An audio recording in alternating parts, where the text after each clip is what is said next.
If you're a podcast host, listen up, this one's for you. My name is Allie Jackson. I'm the host of Finding Mr. Height, a dating and relationship podcast that I've been doing for 4 years now, sharing my positive and practical approach to dating that's built on my own life experience. And I wanted to share another experience that I've had, my secret behind monetizing my show. It's called Red Circle, and I was just telling my colleague about how much I love their platform. With Red Circle, not only am I getting a seamless hosting experience, but I also love the support I receive in ad sales. It's not just typical ad sales either. It's targeted opportunities based on my show and my life. And the platform is super simple. You just set your preferences and Red Circle matches you with sponsors that align with your show. You can vet every opportunity and their platform gives you great analytics. More recently too, my Red Circle team has brought me opportunities outside of my podcast on social media to really augment the podcast partnerships, bring them full circle. I just can't recommend them enough. If you want to give it a try, go to redcircle.com to get your free trial. That's redcircle.com for a free trial.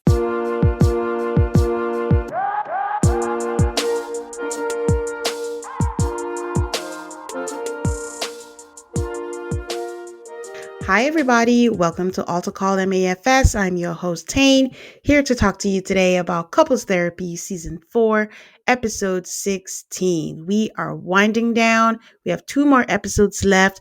Covering this with me is the lovely Jenn. Hi, Jenn. How are you? I'm doing good. I'm so refreshed after we took a little break, and now we're back. We don't have to deal with Boris and his weirdness. So I'm actually looking forward to these episodes now that I don't Boris. It's great. Oh, these couples. It's funny because I am not drawn to any couple. I'm not like, oh my God, like I just really want them to work. Like I don't. This season is a weird season to previous seasons. I'm not going to lie. I just feel like I don't feel any, the word's not affinity, but I'm not attached to any couple. Are you rooting for any couple? So like, is there some couple that you're like, I hope at the end of this, you get the clarity that you deserve. I hope at the end of this, we figure out why you put all your mess out on TV. I think that's what I'm saying. I don't think I care that much. Okay, cool. It's kind of the only thing I know I strongly feel is that Kyle and Mondo should not be together. Despite what they try to sell us on this episode, I don't like imbalanced relationships. Mm-hmm. And they give me that heavy no matter what they try to tell us. And I just feel like it's sad to me sometimes when one party thinks like they can't do better and they just convince themselves like, I love this person so much. And you don't realize that it could be better, you know? Yeah. So, and okay. That's kind of what I said on the last episode. The tough thing about this show is that there's nothing funny about it. Like we can't turn it into like, haha, look what other than Allison and her sparkly sweaters. Like there's nothing really funny that we can glean from this. So they end up being pretty heavy episodes. I'm okay. Like, so, there's a lot of funny and light shows. So I'm okay with the heaviness. But I feel like in the past, we have had couples where it's like, oh, I really hope they work it through. Although majority of the sentiment is like, none of these couples should be together. But at least you're just like, oh, maybe there's a tenderness. Maybe there's something. But these couples just seem, I don't know. I don't know if I don't think they're all, well, except for Kyle and Mondo, they're too willing to be transparent. It's not fun when it's a therapy show and you feel like the people are holding back.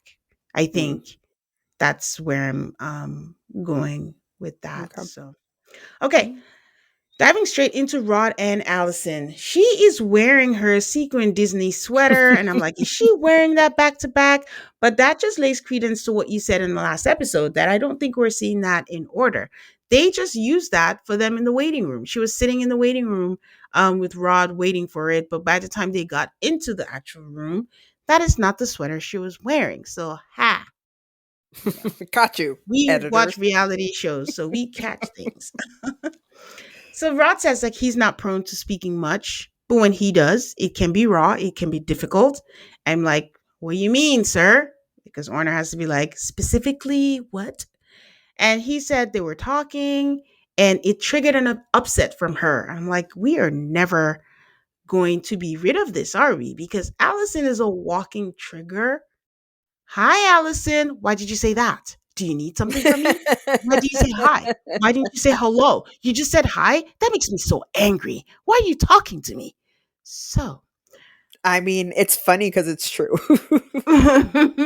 he says that she did get a part-time job. Yay, Allison. I'm happy for her because I think part Yay. of it is she needed to expend her energy somewhere where she feels useful. I don't know what the job is, but she usually has to work weekends, and that's when they usually spend their time together. They spend, as Rod says, is weekend, not weekend, like weekend together.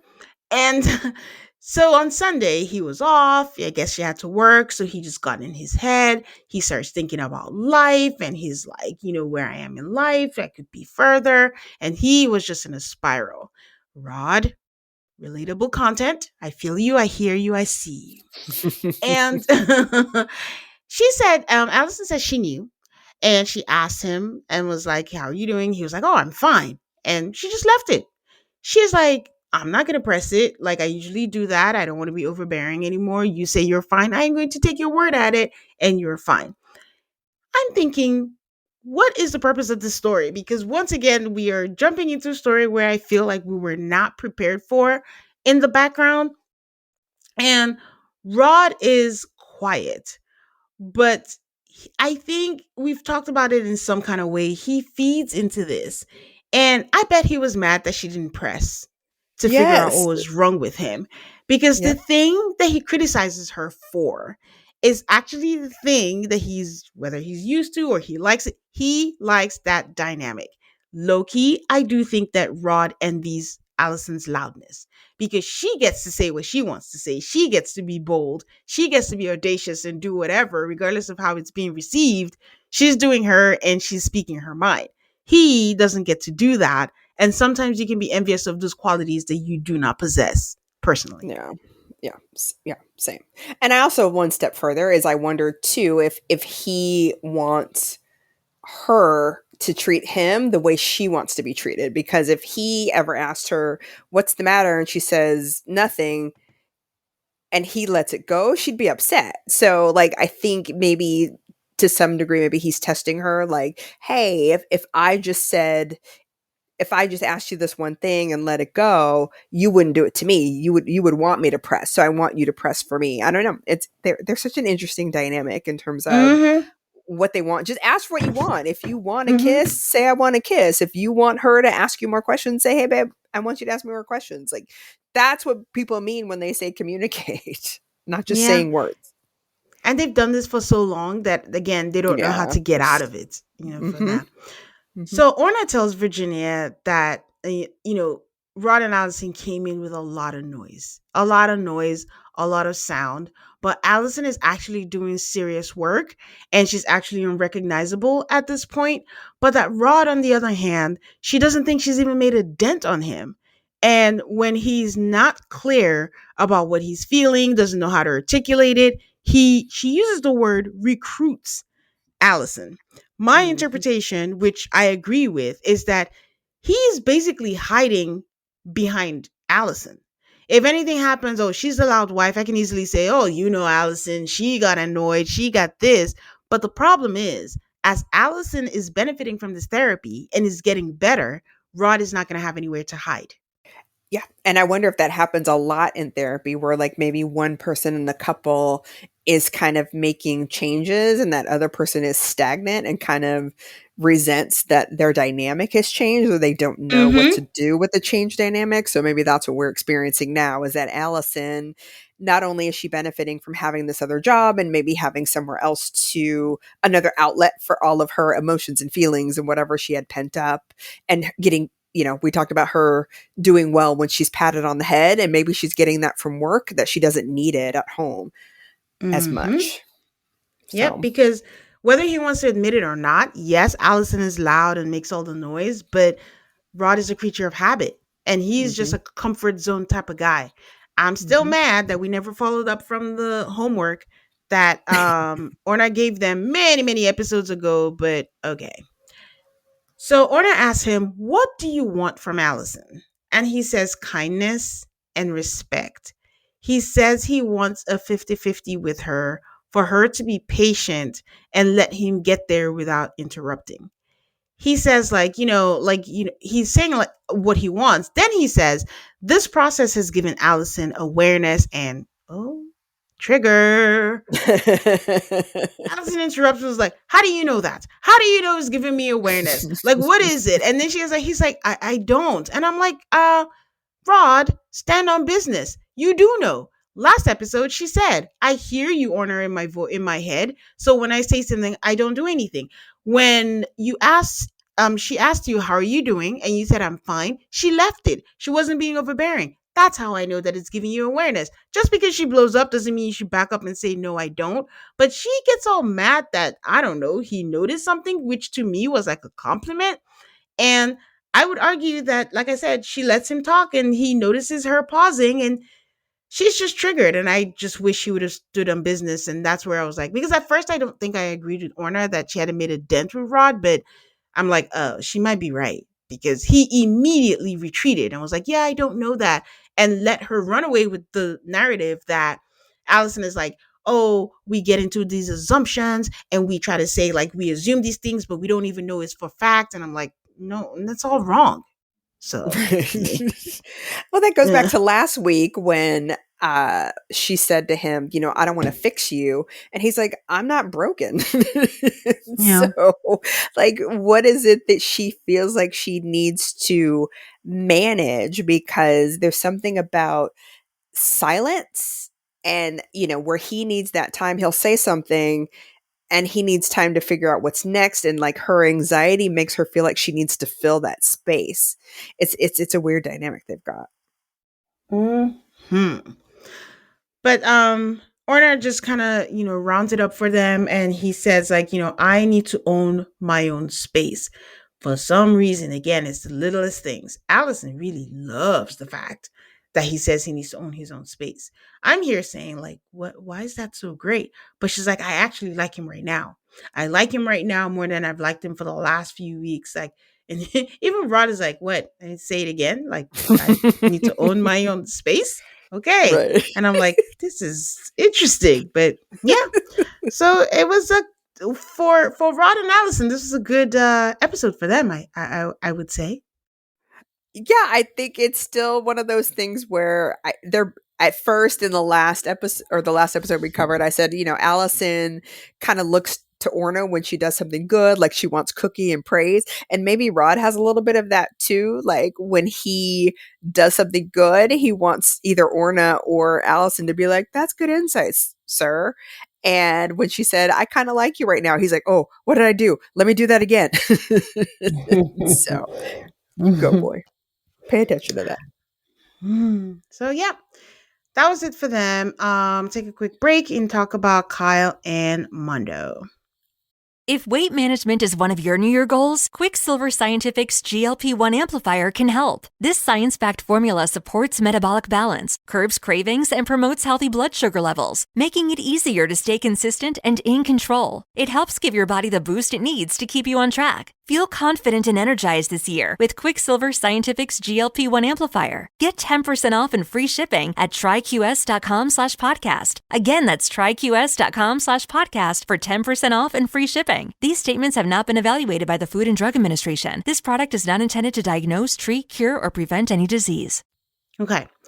So they pick back up on what they talked about last time. And Kyle says, we don't talk much about being in an interracial relationship, which is insane.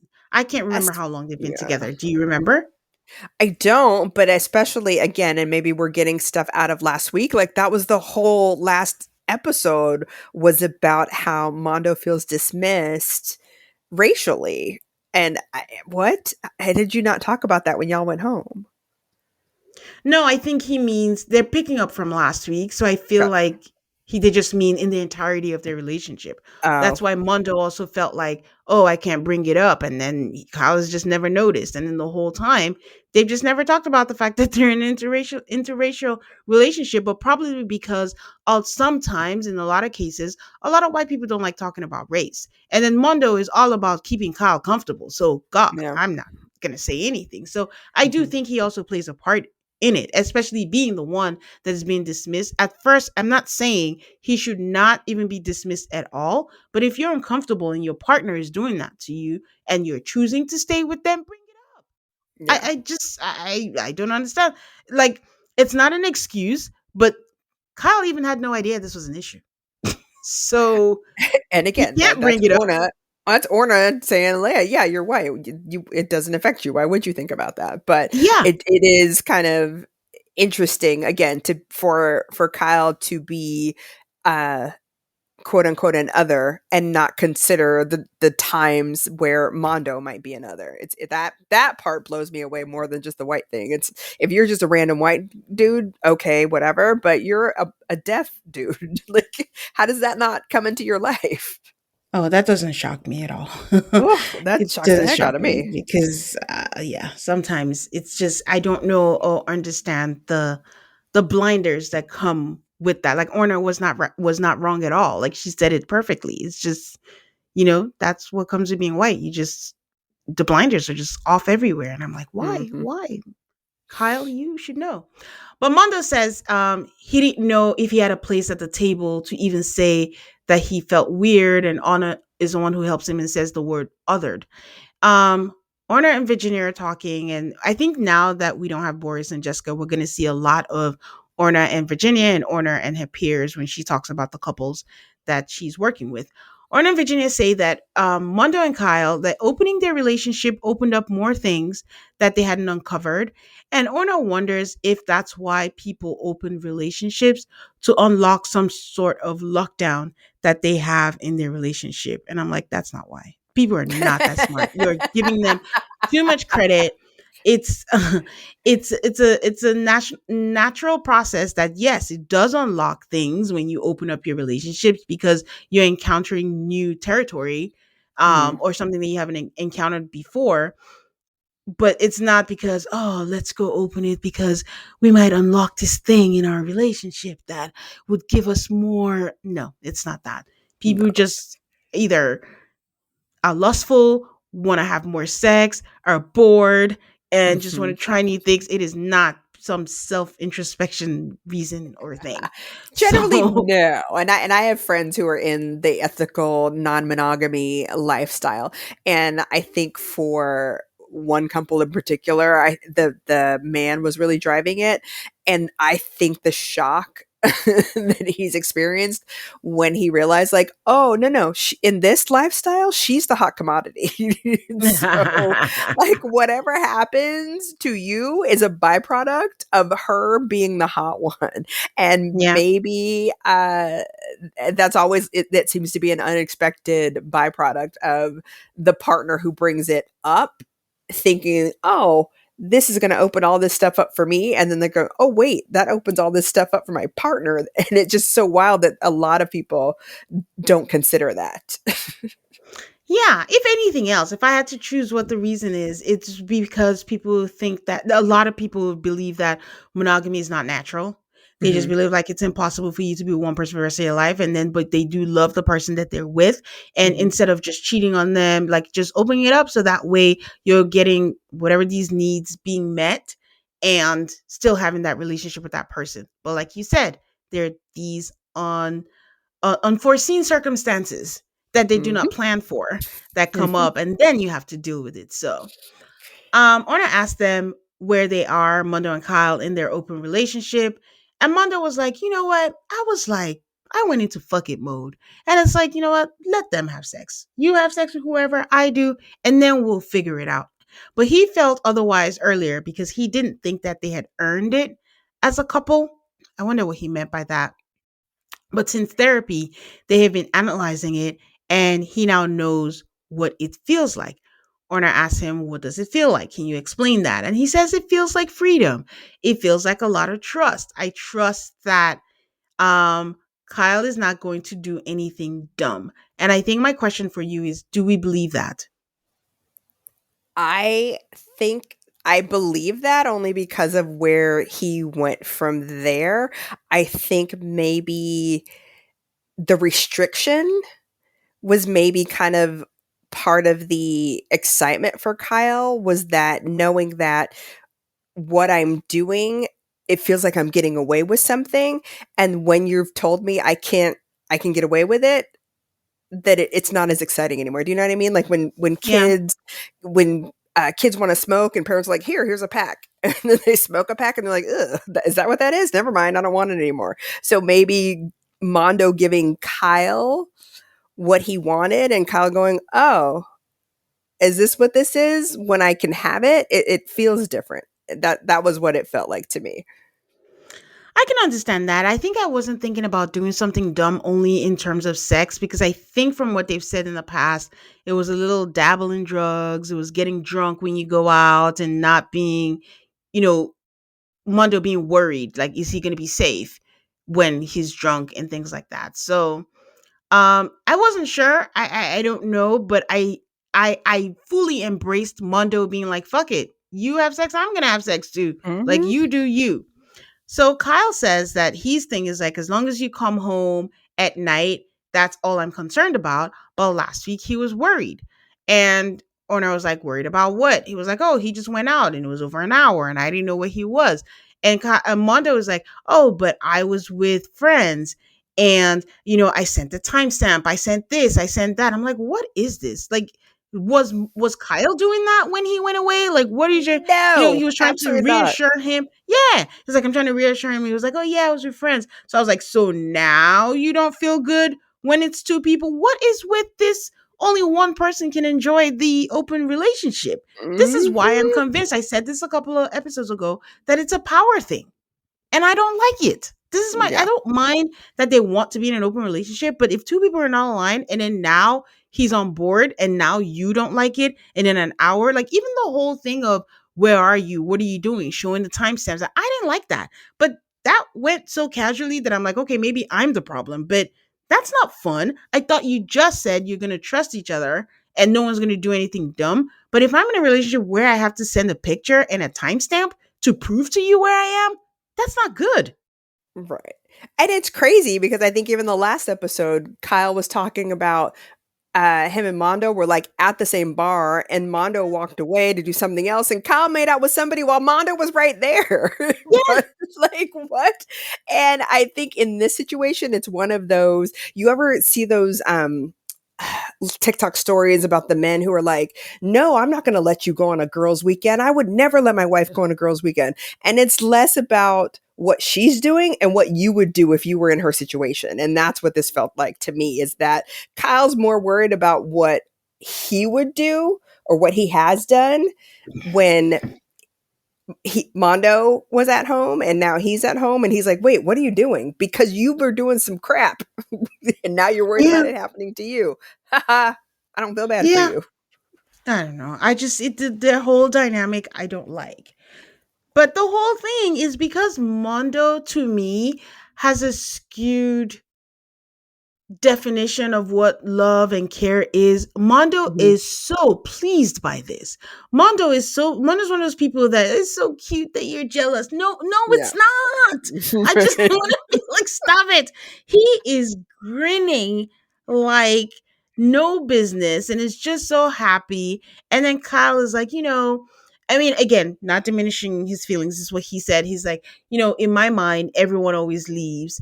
And, my dad left, my stepfather left. And the times that I have fucked up is because I thought that I was so unworthy of our relationship that I was like, I'll just go ahead and fuck it up.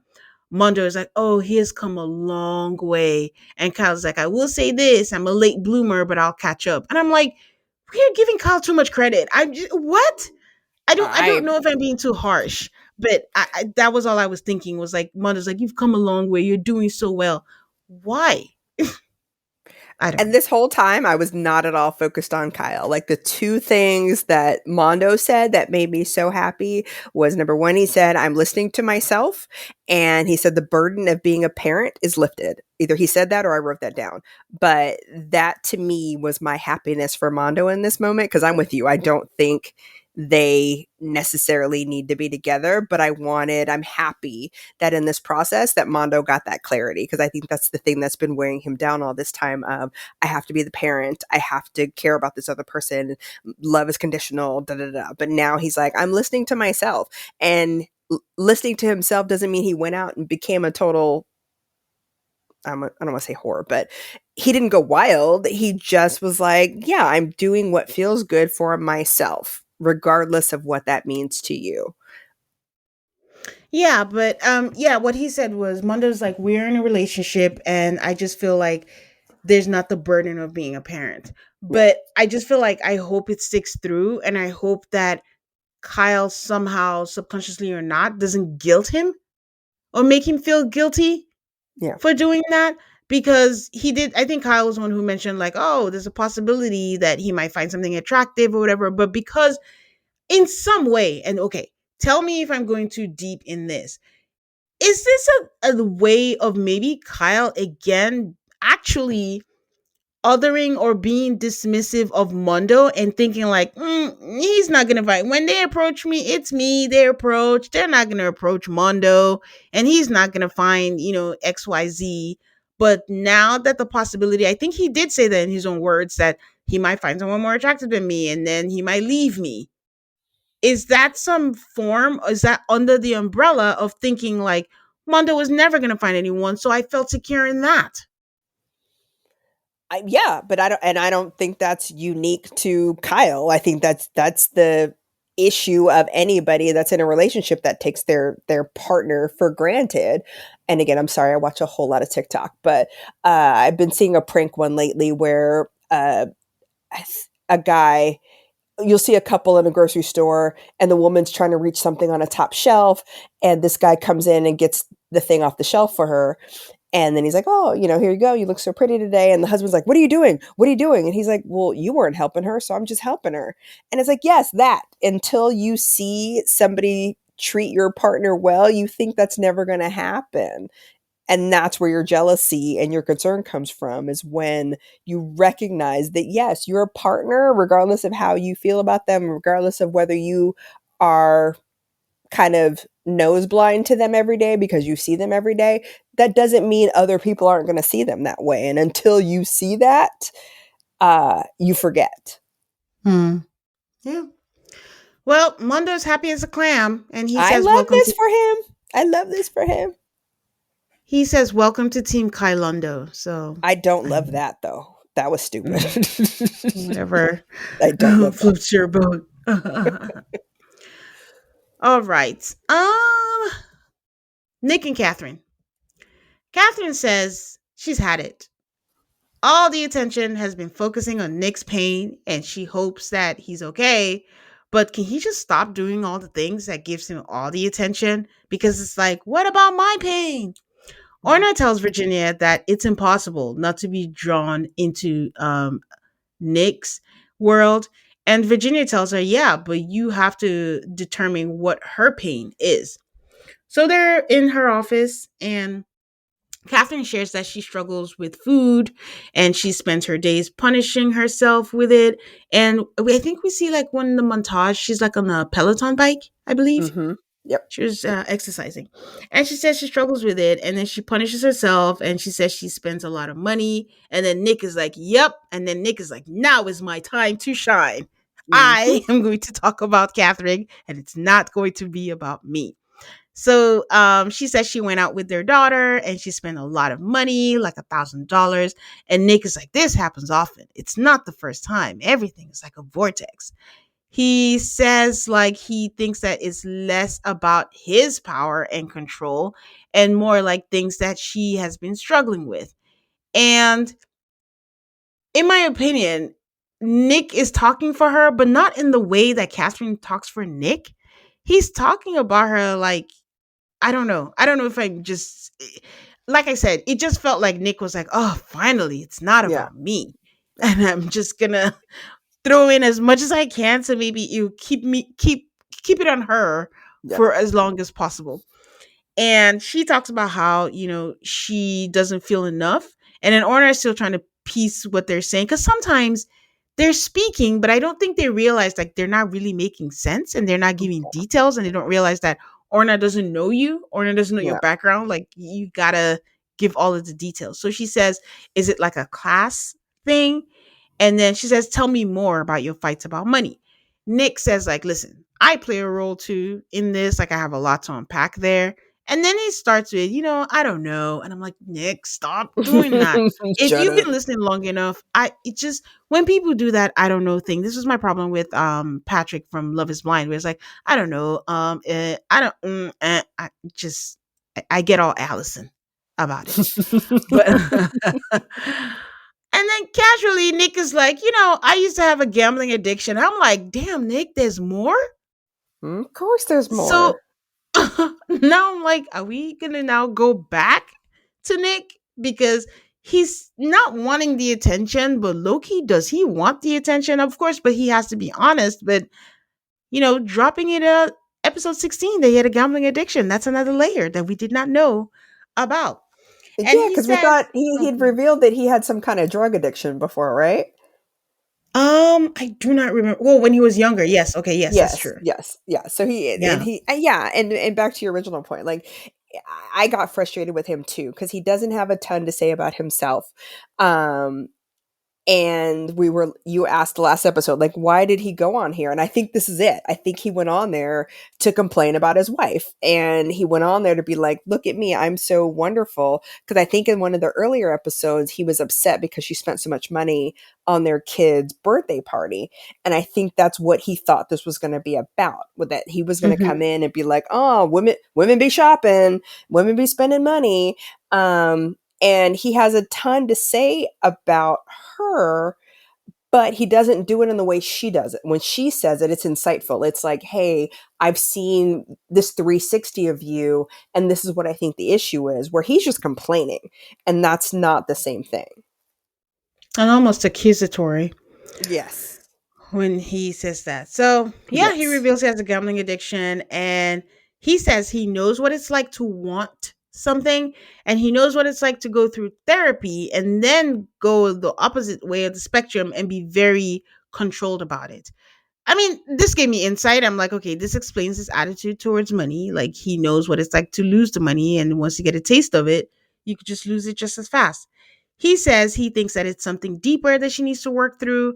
And she says the difference is on the ayahuasca retreat, when they had things like that, he would have hugged her, told her I love you, and that's what she feels like they're losing. She's tearing up at this point, and she's like, I just want warmth.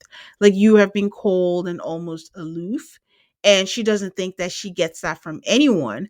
Like, her daughter sleeps with her and she lets her daughter cuddle her because that's the only place that she gets it from. I'm like, that is not good, because you are Mm-mm. placing responsibility on a child. Like, I don't know Mhm. if adults know that they pass down this burden to kids, where the kids know, oh, I'm the reason mom or dad is smiling, so I have to be on, Mhm. all the time. Yep. So it's just, it's, yeah, But that they also they maybe have a, explains why she spends so much money on her daughter, is because that's where she gets her affection from. Like, that's where she gets, you know, her love, for lack of a better word. Like, she gets validated, she gets her warmth from her kid. And so to keep that going, she's going to spend $280 at Sephora. She's going to spend $1,000 at lunch. She's going to, do the things, because kids don't know the difference. They're like, I don't recognize that you're buying me my affection, but I recognize when I'm in your presence, good things happen. So I'm going to stay around you as much as I can. yeah. Yeah. So, I do yikes. think it's a combination of a lot of things, because she did say I think she was poor when she was growing Mm. up, and just, trying to prove to herself that I can afford these things now. And it's just, I just saw a stat. I don't know how true it is, but it's like shopping regulates, people use shopping to regulate their emotion. It's not like breaking news or anything, but if she's going through all this internal struggle inwards, like, that's just the easiest way to do Yeah. that. It's just Yeah. that it also could be a cry for attention. She's looking for attention from her husband. Mm-hmm. That is the Mm-hmm. thing that gets him all riled up. And it's like, he's going to notice, like, hey, you spent $1,000. So he might be yelling at her, but at some point, at least they're having some kind of communication. It's also dysfunctional. But yeah. Yeah. Like Or, Rat calling Allison Jekyll and Hyde. Like, that's not nice to have, but you're gonna get her attention. yeah. Orna says they need to address the deprivation and her trying to fill that hole. And, she says she just wants to hear that she is enough. They finish their therapy session, they go out, and I will, to his credit, Nick does give her like a long hug. So, I don't know. I mean, I guess no, that's tough. I was gonna say if I had to pick a couple, maybe them. But you remember, I have my beef with Nick, Yeah. and I don't know. They can overcome it, but yeah, maybe them.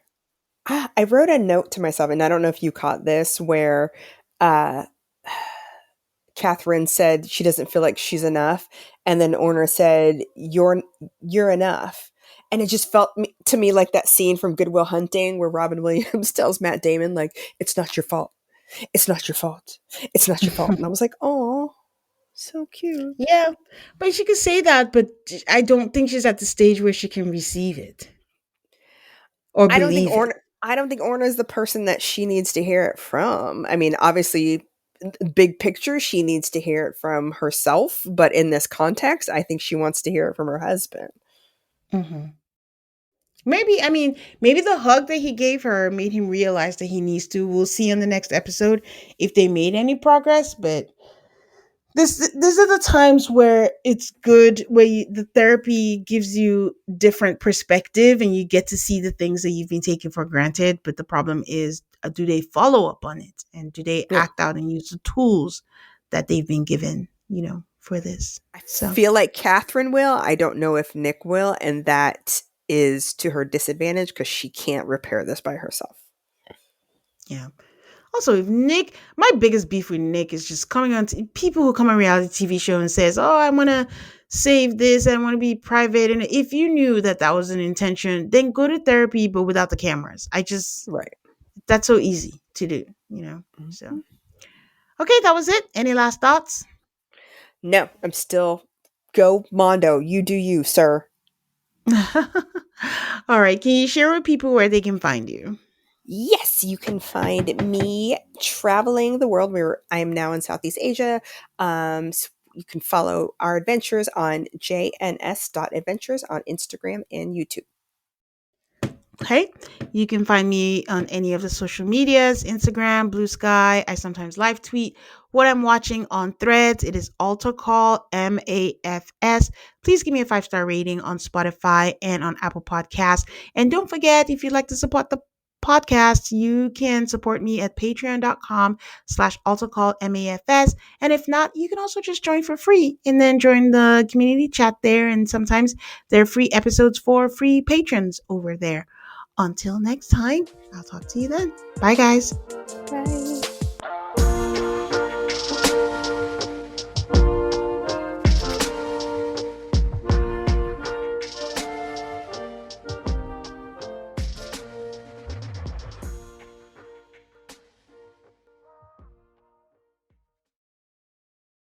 If you're a podcast host, listen up, this one's for you. My name is Allie Jackson. I'm the host of Finding Mr. Height, a dating and relationship podcast that I've been doing for 4 years now, sharing my positive and practical approach to dating that's built on my own life experience. And I wanted to share another experience that I've had, my secret behind monetizing my show. It's called Red Circle, and I was just telling my colleague about how much I love their platform. With Red Circle, not only am I getting a seamless hosting experience, but I also love the support I receive in ad sales. It's not just typical ad sales either. It's targeted opportunities based on my show and my life. And the platform is super simple. You just set your preferences and Red Circle matches you with sponsors that align with your show. You can vet every opportunity and their platform gives you great analytics. More recently too, my Red Circle team has brought me opportunities outside of my podcast on social media to really augment the podcast partnerships, bring them full circle. I just can't recommend them enough. If you want to give it a try, go to redcircle.com to get your free trial. That's redcircle.com for a free trial.